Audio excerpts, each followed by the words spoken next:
I love rock and roll music and heavy metal and all those things, but I also love classical music.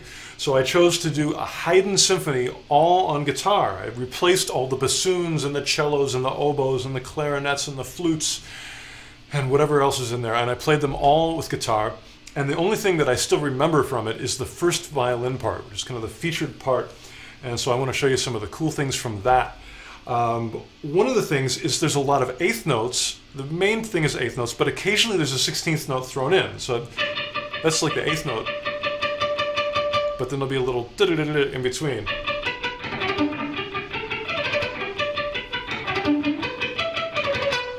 And that really requires a lot of accuracy and good technique from your right hand. So I really recommend that as an exercise. And also, I like that little melody. It's a nice classical kind of melody.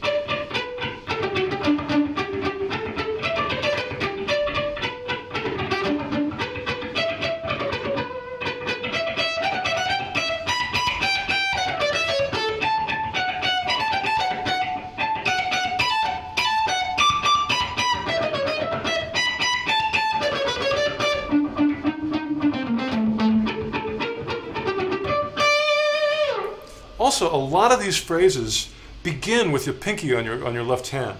So that's sort of a good training for your left hand as well.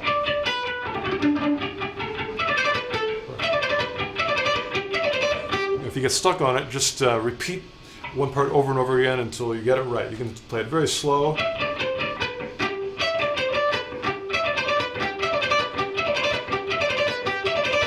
That's the way to build these things up.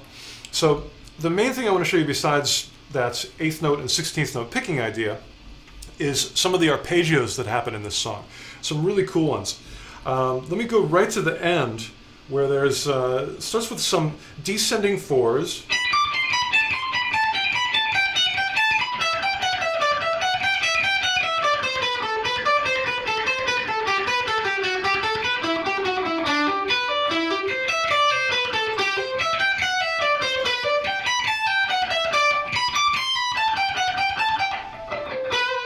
Something like that. The arpeggios in there are simple triad arpeggios, and they actually, it's quite possible that I could sweep pick them. That one, for example, is a pretty easy sweep shape. Doing 3 downstrokes with my pick hand, and then an up. But now that I've shown you that, that's not what I do. I actually prefer to do hammer-ons. For some reason, I can lock into the groove a little better with that kind of technique than I can with that one. That one, the notes are all right, but it's really hard for me to accent it the way I really want to. Somehow that, to me, feels more natural. That one's just a little bit unstable.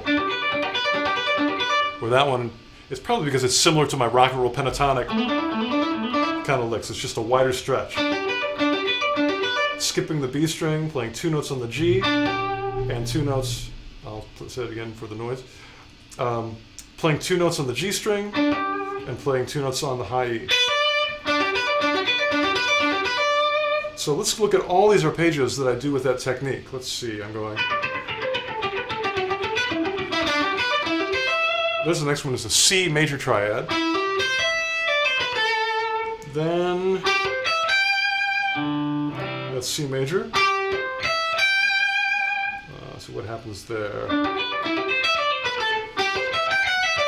Then a G major.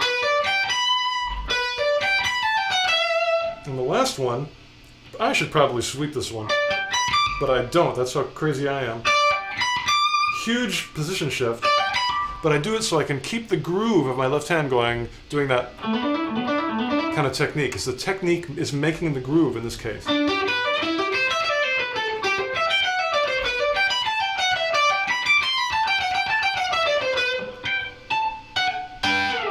So those are the arpeggios. I think it's a really nice way of getting those to be very smooth and very beautiful. Let's see if I can do them in order.